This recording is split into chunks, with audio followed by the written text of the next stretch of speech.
Assalamualaikum warahmatullahi wabarakatuh. Alhamdulillahirabbil alamin. Asyhadu an la ilaha illallah wa asyhadu anna Muhammadar Rasulullah. Raditu billahi rabba wa bil islami dina wa bi Muhammadin nabiyya wa rasula.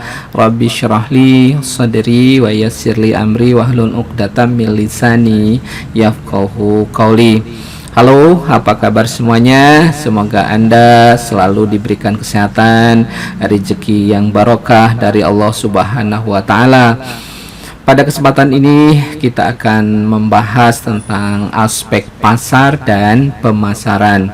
Nah, hal ini kita sangat penting ya di dalam proses usaha. Biasanya mau tidak mau ya, ujung-ujungnya bagaimana kita bisa memasarkan dengan baik dan kita pengennya mendapatkan keuntungan tentunya. Nah, aspek pasar atau pemasaran sebagai titik tolak kerangka pemikiran studi kelayakan nanti apakah kita akan lakukan atau seperti apa ke depannya, dan akan dilakukan peramalan nantinya bagaimana ke depan ya. Kemudian aspek yang menentukan perlu tidaknya analisa lebih lanjut pada aspek-aspek lainnya. Jadi akan beruntut ya dengan berbagai macam aspek yang harus dipertimbangkan untuk pasar dan pemasaran ini. Nah, karakteristik pokok aspek pasar di negara berkembang ya, seperti kita di Indonesia ataupun di negara ASEAN ya, yang memang kita masih dalam kategori negara berkembang. Biasanya permintaan nasional akan barang atau jasa itu tidak terlalu besar ya. Berbeda dengan negara-negara yang sudah maju ya. Jadi permintaan akan barang dan jasa itu tidak terlalu besar ya. Nah, ini harus jadi pertimbangan kita. Kemudian produk merupakan produk pengganti impor ya. Produk kita usahakan ya kalau bisa tidak impor lagi. Dan itu biasanya kita buat itu adalah pengganti produk impor tadi supaya kita ada kemandirian tentunya. Kemudian campur tangan pemerintah cukup besar ya. Nah, ini terjadi di negara kita seperti yang mungkin Anda semuanya lihat di kondisi sekarang ya. Masa pandemi ini semuanya itu kan dikoordinasi atau campur tangan pemerintah itu sangat besar, misalnya termasuk impor vaksin, kemudian impor mungkin bahan-bahan untuk PCR, alat-alat dan peralatan, semua itu adalah tetap dipegang oleh pemerintah. Nah, terkesan kan muncul seolah-olah ini adalah boleh dikatakan memang ini monopoli ya pemerintah, sehingga kadang-kadang harganya ya cukup mahal, dan sekarang bahkan alhamdulillah sudah mulai turun ya. Jadi pasar itu tidak istilahnya kompetitifnya, persaingan itu tidak berjalan secara normal. Jadi ditetapkan oleh salah satu pihak tentunya, tidak sesuai ini ya, pasar yang bukan pasar yang menentukan. Nah, kemudian orientasi dasar perusahaan menghadapi pasar ya. Pemasaran ada yang berorientasi pada produksi, kemudian ada pemasaran yang berorientasi pada penjualan, ada pemasaran yang berorientasi pada konsumen itu sendiri ya. Ini nanti kita akan bahas. Nah, pertanyaan dasar aspek pasar ini, misalnya kita akan bertanya, mana sih market potensialnya, bagaimana market share-nya. Kemudian strategi pemasaran yang digunakan itu mencakup beberapa hal, misalnya life cycle produknya, produk yang dihasilkan tentunya ya dari usaha kita. Kemudian segmen pasar sasaran, di mana segmen pasar sasarannya. Kemudian berikutnya adalah komposisi marketing mix ya, campuran antara bagaimana metode kita di dalam melakukan pemasaran ya. Ini akan menjadi pertimbangan dan pertanyaan sebelum kita melangkah ke yang selanjutnya ya. Nah, ada data yang harus diketahui ya sebelum kita melakukan ini ya, peramalan tentunya, data aspek pasar. Misalnya Salah satunya adalah kecenderungan permintaan masa lalu. Bagaimana sih permintaan masa lalu, ya? Jadi ini akan menjadi dasar kita, pertimbangan kita untuk meramalkan ke tahun berikutnya. Kemudian yang berikutnya adalah penawaran produk sejenis atau pesaing kita. Ya, kita harus bisa memahami atau melihat, mengamati produk-produk sejenis yang sama atau mirip dengan produk kita. Kemudian import, ekspor yang diusulkan. Bagaimana? Apakah import atau ekspor atau seperti apa? Ini yang diusulkan. Kemudian struktur persaingan dengan perusahaan tadi, pesaing kita. Bagaimana persaingannya? Ya. Kemudian berikutnya dari data aspek pasar itu adalah pemilihan strategi marketing mix-nya juga. Ya, jadi ini yang menjadi data aspek pasar yang harus dipertimbangkan agar upaya kita bisa optimal nantinya. Nah, apa masalah utama peramalan permintaan ini ya?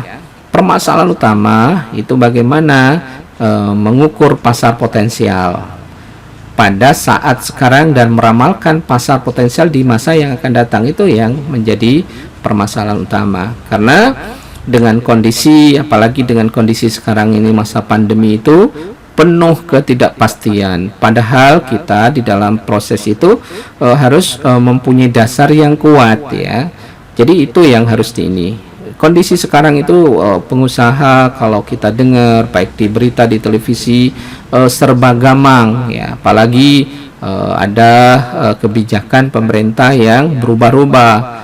Maunya PPKM, ada yang nggak usah, berubah lagi dan seterusnya. Ini akan menimbulkan masalah ketidakpastian, padahal pengusaha itu butuh kepastian ya. Nah, pasar potensial, keseluruhan jumlah produk yang mungkin dapat dijual dalam pasar tertentu ya. Jadi keseluruhan jumlah produk yang mungkin kita dapat pasarkan atau dijual ya dalam pasar tertentu. Nah, yang kedua itu pengukuran market share-nya.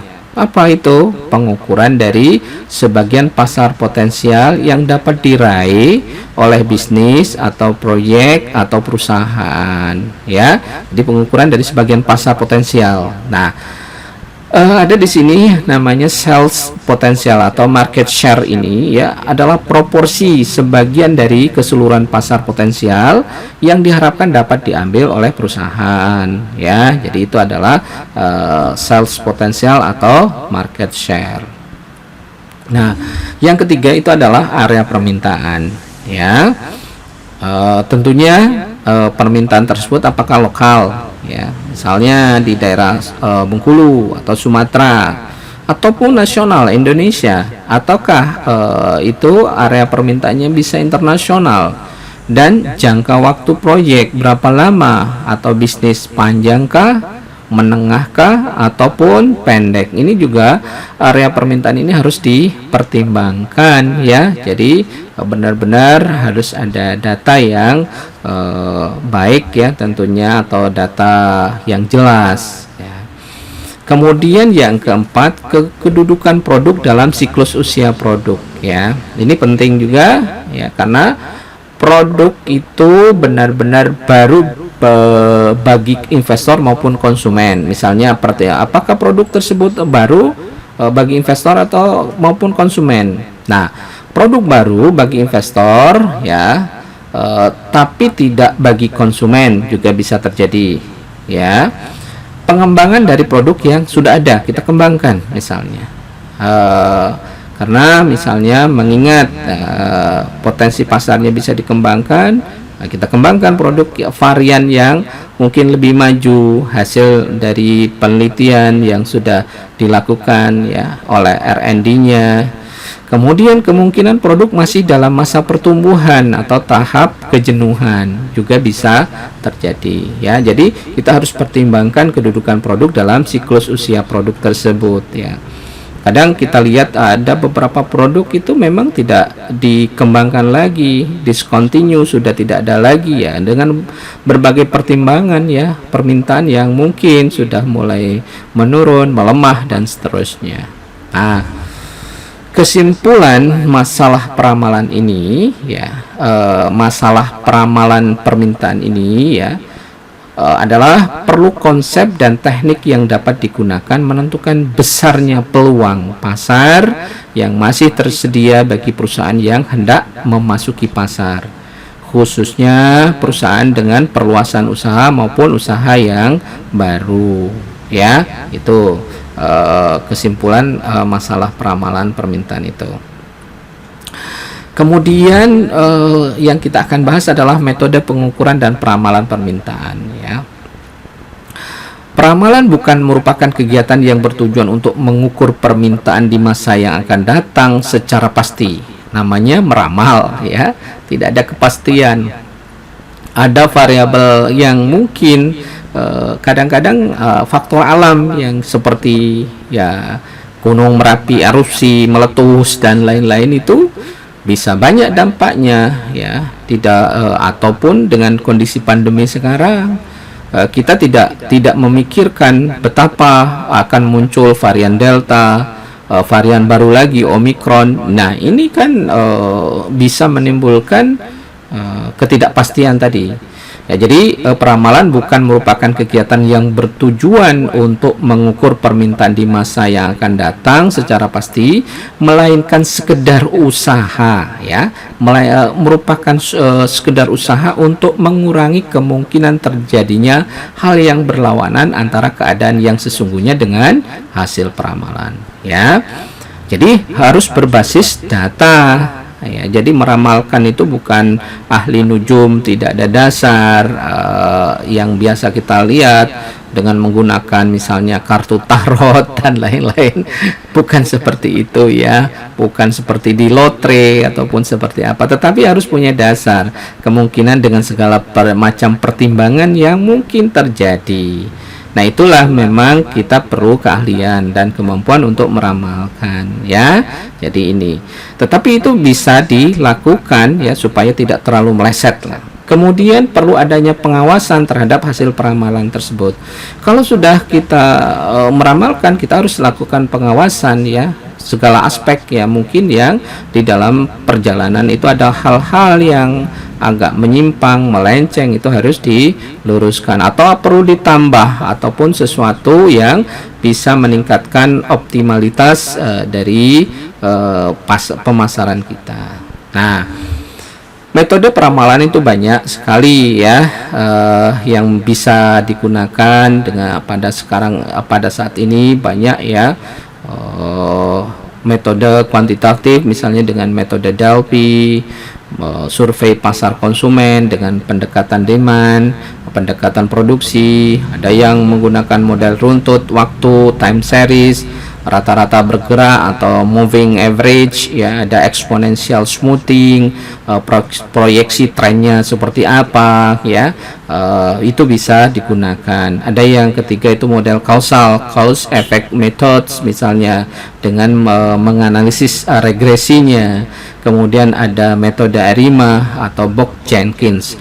Nah, ini silahkan mungkin bagi pengusaha atau wirausaha itu menggunakan apapun yang digunakan yang mungkin familiar, yang gampang, mudah untuk atau yang sesuai dengan perusahaan masing-masing ya, atau yang mungkin tenaga ahli atau SDM yang ada di perusahaan tersebut. Ya balik-balik ya, memang kita memerlukan SDM yang baik tentunya yang bisa meramalkan. Kemudian prosedur peramalan ya, yang pertama itu jelas analisa ekonomi ya, kemudian yang kedua itu analisa industri, kemudian yang ketiga itu analisa penjualan masa lalu, kemudian yang keempat itu analisa peramalan, yang kelima itu pengawasan hasil peramalan. Ini adalah beberapa hal yang harus dilakukan tahap demi tahap supaya hasilnya tadi kembali maksimal tentunya. Nah, analisis yang pertama itu adalah analisa ekonomi, proyeksi terhadap aspek makro yang terjadi misalnya ya di sekitar kita. Misalnya aspek kependudukan ya. bagaimana kita melihat kependudukan ini bertambah, berapa kelompok umurnya yang potensial dan seterusnya. Banyak pertimbangan yang harus disesuaikan dengan produk yang kita punya ya. Ini juga menjadi hal yang penting, aspek kependudukan ini kan ya. Apakah produk itu penduduk kita itu banyak, misalnya yang lansia ataupun yang produktif ataupun yang masih remaja, milenial dan seterusnya. Ini yang harus dipertimbangkan ya, aspek analisa ekonomi. Yang kedua itu aspek pendapatan negara ya. Pendapatan negara ini ya kita harus kita tahu ya, bagaimana apalagi dengan kondisi pandemi sekarang, bagaimana utangnya, bagaimana juga pendapatan dari mana yang mungkin negara bisa dapatkan, dan bagaimana kondisi ya pendapatan secara umum ini harus juga kita ketahui ya.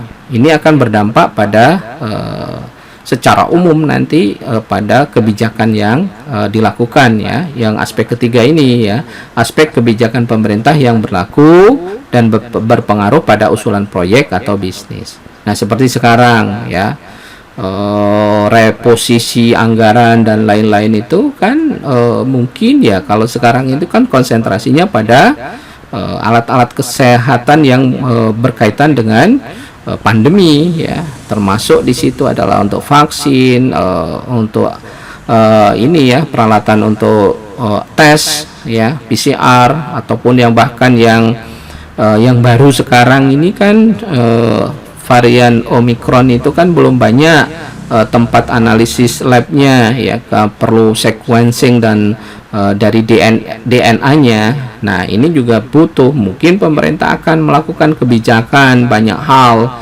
yang berhubungan dengan ini. Nah, konsentrasinya ke situ. Nah, ini sangat penting ya kita ketahui dan berhubungan dengan bisnis yang akan kita lakukan. Kemudian analisa industri ya. Analisa terhadap permintaan pasar dari seluruh perusahaan yang ada atau sejenis, yang mencakup peramalan permintaan potensial atau kebutuhan konsumen akan barang. Misalnya analisa permintaan industri, permintaan real yang telah terpenuhi, kemudian mencari peluang pasar yang tersedia, kemudian penetapan besar demand bisnisnya. Nah, berikutnya adalah analisa penjualan masa lalu ya. Kita harus menganalisa besar supply bisnis ya. Analisa melihat market positioning dalam persaingan ya, penetapan besarnya market share kita. Kemudian untuk usaha baru sulit untuk dilakukan karena perlu dilakukan proses analogi ya. Karena kita belum punya pengalaman untuk pemasarannya produk yang sudah terjual ataupun apa. Kalau usaha baru kan belum ada ya, maka diperlukan, tetap harus diramalkan dengan menggunakan proses analogi dengan perusahaan yang lain yang sejenis ya, yang mirip-mirip itu. Kita melihat misalnya perusahaan yang di tetangga kita yang hampir mirip usahanya dengan kita. Kemudian ini ya, untuk usaha yang telah ada lebih mudah untuk menetapkan market share-nya, yaitu untuk yang sudah berjalan, yang sudah, apalagi kita sudah beberapa tahun sudah berjalan, itu lebih mudah ya menetapkan analisa penjualan masa lalunya. Nah, kemudian analisa peramalan permintaan ya. Kita harus mempertimbangkan penetapan pasar potensial atau poin 2 dan 3 ya sebelumnya ya. Jadi termasuk penentuan besar market share-nya. Kemudian menggunakan metode peramalan dengan horizon, waktu, jangka, menengah dan panjang. Bisa menggunakan metode trend atau kuadratik, trend simple, eksponensial, dan pendekatan kuadratik terkecil atau least square ya. Ini kita menggunakan statistik ya. Insya Allah mungkin kalau Anda di perusahaan Anda pasti ada SDM yang mengerti bagaimana merancang ataupun menggunakan metode trend, kuadratik dan seterusnya ini untuk analisa peramalan permintaan. Kemudian yang kita lakukan lagi adalah pengawasan hasil peramalan. Ini penting ya, kalau tidak diawasi bisa melenceng kemana-mana ya. usaha meminimalisasi kesalahan dari hasil peramalan dari berbagai teknik peramalan yang digunakan. Menggunakan metode-metode pengawasan peramalan ya, dipergunakan untuk metode peramalan yang terbaik tentunya. Silahkan sesuai dengan SDM, sumber daya manusia atau yang dipunyai oleh perusahaan ya. Nanti ini didiskusikan supaya bisa pengawasan ini berjalan dengan baik. Ya, berikutnya adalah rencana pemasaran strategis ya.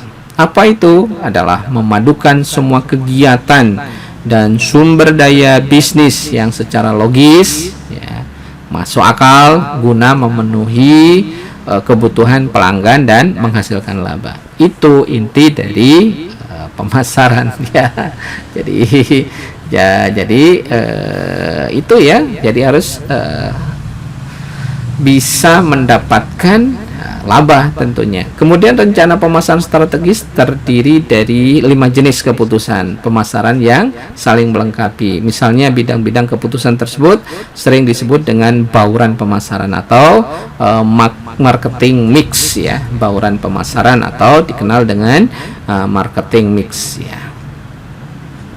Nah, marketing mix atau bauran pemasaran ini ya adalah 4 komponen pemasaran yang terdiri dari 5P ya. Di situ ada produk atau produk, kemudian ada price, harga, ada place, tempat termasuk juga distribusi, ada juga promotionnya atau promosinya. Ini bauran pemasaran. Dan pasar atau pelanggan, persaingan ya.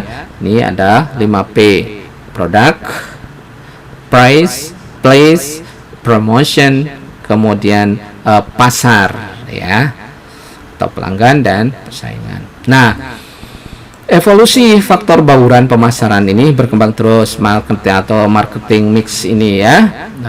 Bauran pemasaran yang terdiri dari produk, price, place, dan promotion. 4P itu seiring perkembangan zaman dan tuntutan pasar yang senantiasa mengalami perkembangan telah mengalami evolusi terus berkembang searah dengan perkembangan perilaku konsumen dan kecerdasan para ahli pemasaran. Misalnya ini Lovelock dan Wright ya 2002 mengembangkan bauran pemasaran marketing mix menjadi integrated service management dengan menggunakan pendekatan 8PS ya, yaitu product elements, place, cyberspace and time, promotion and education, price and other user outlays, process, productivity and quality, people and physical evidence, yaitu ya 8PS tadi ya. Jadi itu yang sudah berkembang, terjadi evolusi yang dilakukan salah satu ahlinya adalah Lovelock dan Wright yang dikembangkan oleh beliau ya. Nah, apa itu product elements? Adalah semua komponen dari kinerja layanan yang menciptakan nilai bagi pelanggan. Sementara place, cyberspace, and time adalah keputusan manajemen mengenai kapan, di mana dan bagaimana menyajikan layanan yang baik kepada pelanggan ya. Yang berikutnya adalah promotion and education, adalah semua aktivitas komunikasi dan perancangan insentif untuk membangun persepsi pelanggan yang dikehendaki perusahaan atas layanan spesifik dari perusahaan. Yang berikutnya adalah price and other user outlays, adalah pengeluaran uang, waktu, dan usaha yang pelanggan korbankan dalam membeli dan mengkonsumsi produk dan layanan yang perusahaan tawarkan atau sajikan.